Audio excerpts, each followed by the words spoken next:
Meu diário de viagem à Ucrânia, dia 1 de novembro de 2022. A sensação de estar entrando em um país em guerra foi indescritível. Logo na fronteira fomos interrogados pela polícia o porquê estávamos querendo entrar no país. Até aí tudo bem, porque em todos os países onde ainda existem fronteiras é um procedimento normal. Ficamos mais de 2 horas esperando na fronteira, até que toda a documentação de liberação de entrada no país estivessem prontas. E então, finalmente entramos na Ucrânia. A primeira impressão que tive é que estava em um filme de ficção científica ou aqueles filmes de guerra vistos na TV. Ninguém nas ruas. Nenhuma criança indo para a escola. Nenhuma velhinha sentada na calçada, como de costume no leste europeu. Nenhum cachorro fazendo seu passeio matinal pelas ruas da Ucrânia. Eu vi muitas casas abandonadas, casas grandes e bonitas, e até mesmo sem ninguém morando nelas. Porque eles foram embora para outras cidades ou para outros países quando um bombardeio começou no início do ano. O mais impressionante para mim foi o horário de recolher, às 23 horas até às 5 da manhã.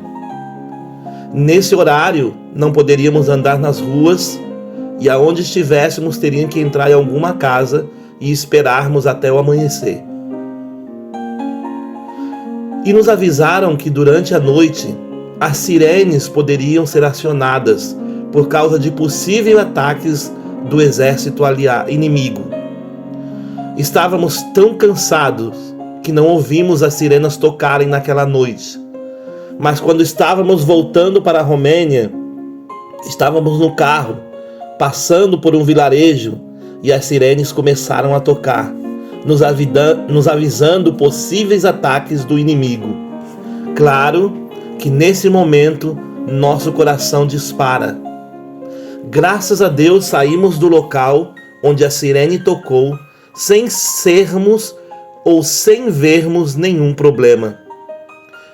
Foi muito triste a gente andar pelas ruas e ver o número de pessoas andando cabisbaixas, preocupadas e até mesmo com medo. Muitas cidades em que passamos, a cidade estava deserta, parecia uma cidade fantasma. O que eu fiquei pensando durante a minha viagem foi que tantas pessoas com suas casas bonitas, como você pode ver nas imagens, algumas casas são bonitas, a arquitetura é bonita, tudo muito bem organizado, limpo, e a maioria teve que deixar suas casas e fugir para outros países, outras cidades.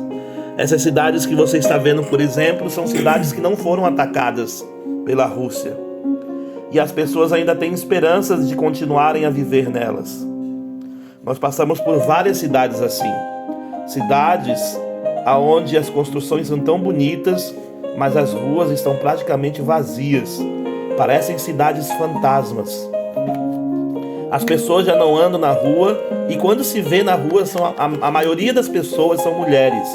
Porque os maridos e os filhos de maior de 18 anos estão na guerra, estão na linha de frente da batalha. Então é muito normal você ver apenas mulheres e crianças nas ruas. É normal também você ver exército para todo lado. Eu não pude filmar porque se eles verem que nós estamos com câmera na mão, telefone, eles nos param e eles fazem com que a gente apague tudo que foi filmado ou a gente pode até mesmo perder o aparelho.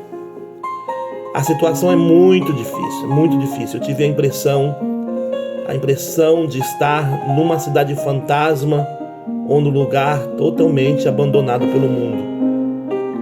Como eu já falei antes, dá para ver no rosto das pessoas a preocupação, a tristeza, a ansiedade. E quando as sirenes tocam, dá para ver o quanto que as pessoas vivem daqueles momentos todos os dias.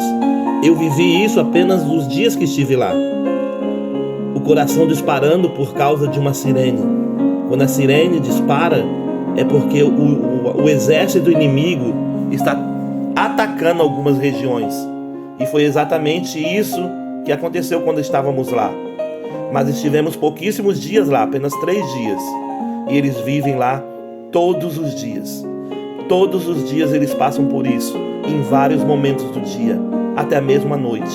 E quando isso acontece, eles têm que entrar no lugar bem protegido, no porão da casa, em algum lugar. Aqui no leste europeu, existem muitos lugares que a gente chama de bet. É como se fosse um bunker, que é na parte de baixo, subterrânea da casa. E ali eles têm que se esconder. Eles têm que colocar sacos de pedra, sacos de areia, para se proteger do exército inimigo. Então a situação é muito difícil. Foi difícil também ver aquele monte de caminhões na estrada. Caminhões que eles estão levando grãos para outras partes da Europa e do mundo. Ver aqueles caminhões parados, aqueles caminhoneiros, eles ficam dias parados para passar pela fronteira, como vocês estão vendo aí. São filas enormes, quilométricas, quilômetros e quilômetros na estrada de caminhões parados, esperando passar pela fronteira para serem examinados, cada caminhão serem abertos, revistados, analisados, para ver se está tudo bem. Foi isso que a gente viu na estrada. E por que tem essa fila enorme de caminhão? Porque o porto de Odessa, ele foi totalmente fechado por causa das dinamites que a Rússia colocou no mar da Odessa, no Mar Negro, na parte da Ucrânia.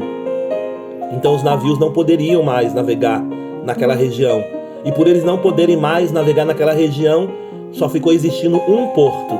E era para esse porto que os caminhões eram levados, mas como o porto é muito pequeno, a quantidade de grãos, de materiais que eles teriam que transportar muito grande, então eles têm que levar por caminhões.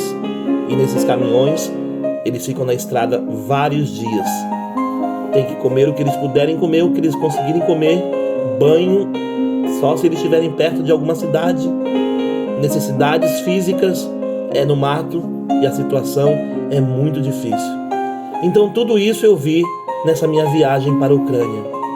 Foi muito difícil mesmo. Mas, graças a Deus, nós conseguimos sair da Ucrânia sãos e salvos. Chegamos na fronteira da Ucrânia com a Romênia com aquela sensação de dever cumprido. E também com a sensação de segurança, porque estávamos entrando no nosso país, onde não existe a guerra. Que bom estar em casa novamente, eu pensei comigo. Uma observação: seja grato por tudo que você tem, porque existem muitas pessoas com situações muito mais difíceis e tristes do que a sua. Você está na sua casa, você tem uma cama, você tem um banheiro, você tem comida, enfim, você tem tudo que você precisa. Você tem tudo que você precisa mesmo. Eu estive pensando sobre isso, que eu tenho tudo o que eu preciso. Eu ficava olhando para as pessoas na rua e eu ficava pensando, algumas vezes elas não têm energia elétrica porque são desligadas à noite, não têm água potável e elas não podem até mesmo nem sair de casa. E eu ficava pensando sobre isso. Eu tenho tudo. Nós temos de tudo. Precisamos ser gratos e precisamos ser gratos a Deus. Eu espero que você tenha gostado do meu diário de viagem à Ucrânia, porque eu fiz de todo o meu coração para você. Infelizmente não pude mostrar tudo que gostaria de mostrar, porque como eu falei para vocês, não tínhamos autorização para gravarmos tudo que queríamos. Então muito obrigado por você ter assistido o vídeo até o final. Pense na sua situação, pense na vida que você tem hoje e seja grato por tudo aquilo que Deus tem te dado. Muito obrigado porque você assistiu aqui o vídeo até o final mais uma vez. Se você ainda não é inscrito no meu canal, por favor, se inscreva no meu canal. Deixe o seu like, deixe o seu comentário. Fala aí pra mim o que você achou desse vídeo. No próximo vídeo eu vou estar mostrando um pouco mais da parte bonita da Ucrânia. A parte que não foi bombardeada pela Ucrânia.